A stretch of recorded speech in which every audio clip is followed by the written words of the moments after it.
যে আমার বাড়ি আমার ঘর কোম্পানির রাজুকের সদস্যপদ বাতিল করা হোক, আমাদের পাওনা ৭৬ লক্ষ টাকা বুঝিয়ে দেওয়া হোক, আমার বাড়ি আমার ঘর লিমিটেডের ব্যবস্থাপনা পরিচালক কনস্টেবল মশিউর রহমানের বিরুদ্ধে ভূমি দখল ও প্রতারণার অভিযোগ উঠেছে।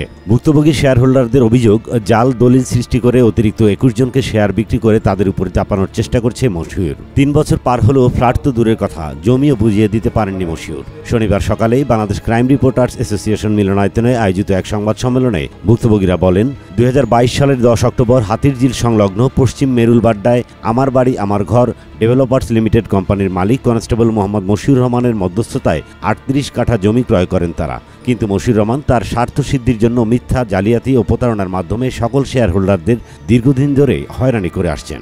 আমাদেরকে রাস্তা সহ জমি বুঝিয়ে দেওয়া হোক, প্রত্যেক ২১ জন শেয়ার হোল্ডারদের টাকা ফেরত দেওয়া হোক, জায়গার মালিক ১৫০ জনকে মশিউর শুধু একটি শেয়ারের মালিক হয়েছে না, ভবিষ্যতে কোনো ঝামেলা প্রতারণা না করতে পারে সেজন্য সাবেক কেবিপি অ্যাডভোকেট মোহাম্মদ সাইফুল ইসলাম সুমন, পালিত সন্ত্রাসী ফয়সাল, আলমগীর, ইকবাল, মুনির, মাসুম, হাসান, সানি ও আমার বাড়ি আমার ঘর কোম্পানি ও মশিউরকে আইনের আওতায় এনে বিচার এই সকল সাধারণ শেয়ার হোল্ডারদের নিস্তার দেওয়া হোক। রাস্তা বৃদ্ধি ও ল্যান্ড ইউসেজ ক্লিয়ারেন্সের কথা বলে ৭৬ লাখ টাকা নিয়ে কোনো কাজ করেনি মশিউর। উল্টো জাল দলিল সৃষ্টি করে অতিরিক্ত ২১ জনকে শেয়ার বিক্রি করে তাদের উপর দায় চাপানোর চেষ্টা করছে।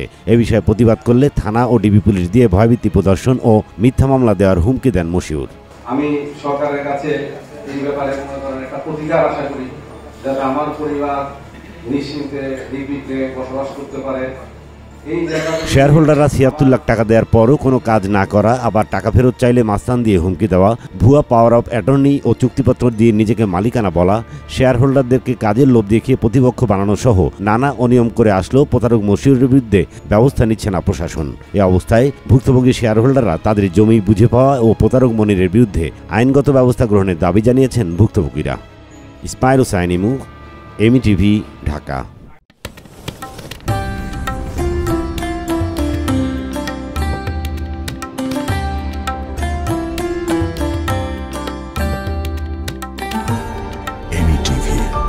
স্বাধীন বাংলার স্বাধীন কণ্ঠ।